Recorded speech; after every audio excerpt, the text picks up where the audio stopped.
So I continue with my paper on anger and its implications for ethical leadership in organizations. To continue with Aquinas. Aquinas refers to anger as a special kind of sin contrary to virtues like gentleness, which moderates anger, charity, and true justice.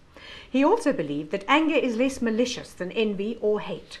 While anger looks to harm the particular person who has injured us in proportion to the injury, hate is not proportionate to the injury received and can be directed against anyone or indeed any group, whether he or she or they has or have injured us or not. For Aquinas, anger is a lesser sin than envy or hate because it seeks a neighbour's evil and prevents a neighbour's good, only under the aspect of good, that is, just retribution. An interesting observation made by Aquinas was that those who demonstrate excellence in any particular sphere are more inclined to anger and take particular offence at the slights or contempt of someone less significant than themselves, or at slights which touch on their particular area of competence or are undeserved.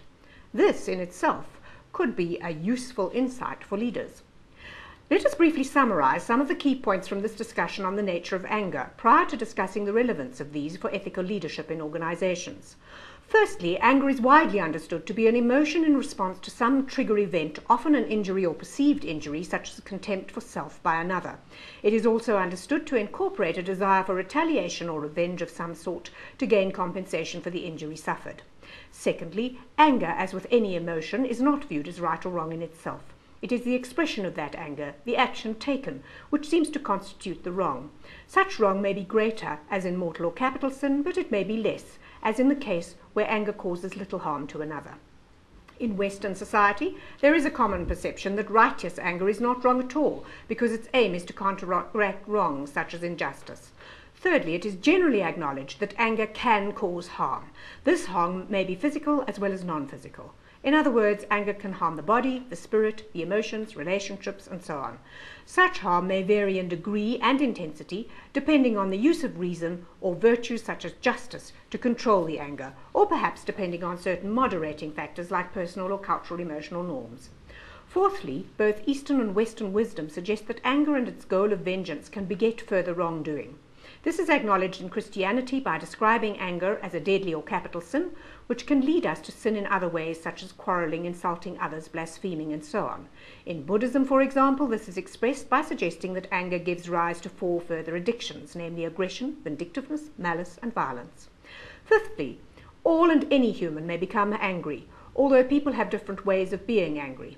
Such differences are accounted for by such factors as personality or temperament, gender, emotional norms in an organization or culture, status, as well as by the extent of the perceived injury. Sixth, there is disagreement as to whether all anger is dysfunctional and or bad and should be eliminated, or whether some anger is adaptive and functional and not bad, or even righteous, and should be controlled and used for the good. Finally, both Eastern and Western wisdom suggest that anger may be moderated or eliminated or controlled or counteracted in various ways. These include moderating anger by the use of reason and cultivating and practicing such virtues as gentleness, patience, endurance, self-discipline, self-control, forgiveness, true justice, and charity. Now, it is well known that leadership involves influence, power, and authority.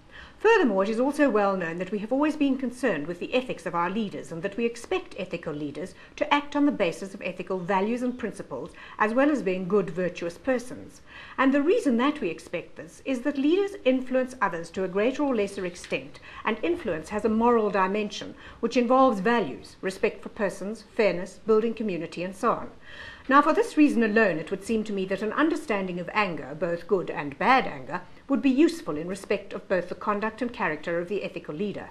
It is not difficult to understand that frequent outbursts of anger or habitually angry behavior or excessive anger as part of the leader's character would not only set a poor example to followers, but could also be destructive to their persons, their dignity and morale, and obstructive to work that needs to be done.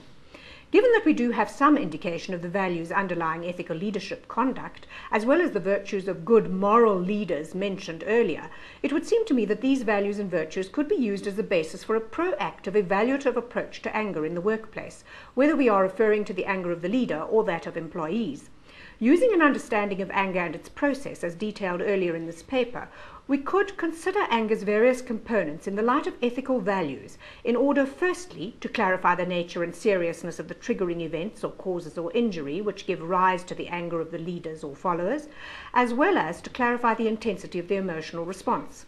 Secondly, using our value framework as a basis, we might also clarify and morally evaluate the expression of the anger and its consequences.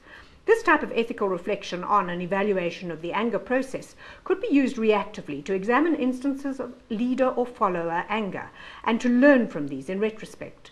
This would facilitate individual moral growth and development in the sense of providing an understanding of the anger process and perhaps of how behavior could be improved or changed in the future.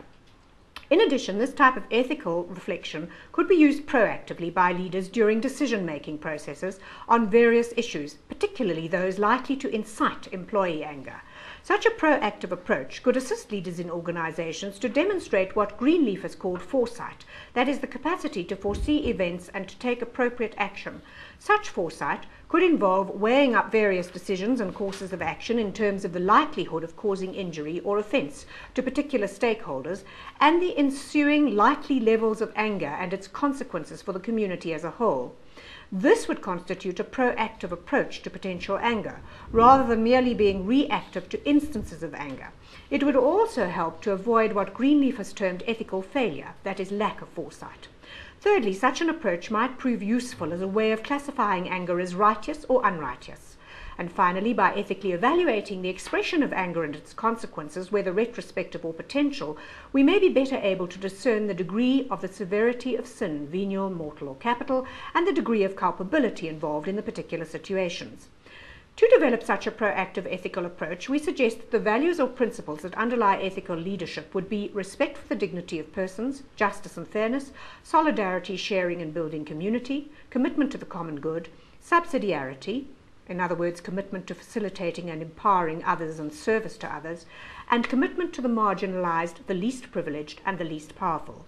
Using these values or principles as a basis for analysis, we might ask firstly whether the cause, event, or injury which has given or is likely to give rise to anger is in itself unethical. For example, insulting another's dignity, undermining a person, economic injustice, and so on. The answer to this question may also enable us to distinguish between righteous and unrighteous anger. Secondly, we may examine the nature of the emotional response to the event or trigger. Is the response and its intensity proportionate to the nature and severity of the trigger event? On whose behalf have we responded in anger? However, we cannot morally evaluate a feeling in terms of the values, as emotion in itself is neither right nor wrong. Given the feelings of anger, how was it or how will it be expressed? Are there alternatives? Will the retaliation be contrary to the underlying values of ethical leadership? If so, which values are or would be contravened?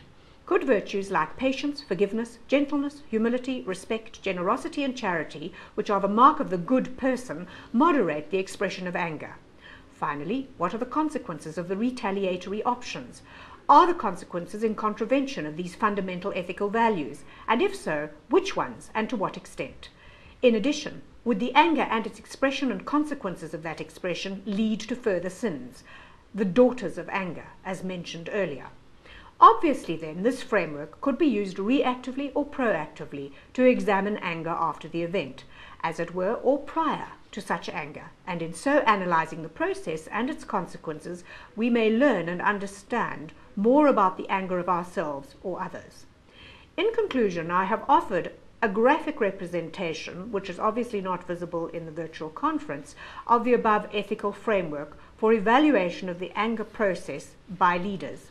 The anger framework is based on a synthesis of Callister and Gibson's components combined with what I believe to be their equivalents derived from the definitions of anger and the work of the philosophers on anger. In addition to the ethical framework, I have also included a grid which may be helpful for consolidation and synthesis purposes during or after the above analysis of the process of anger.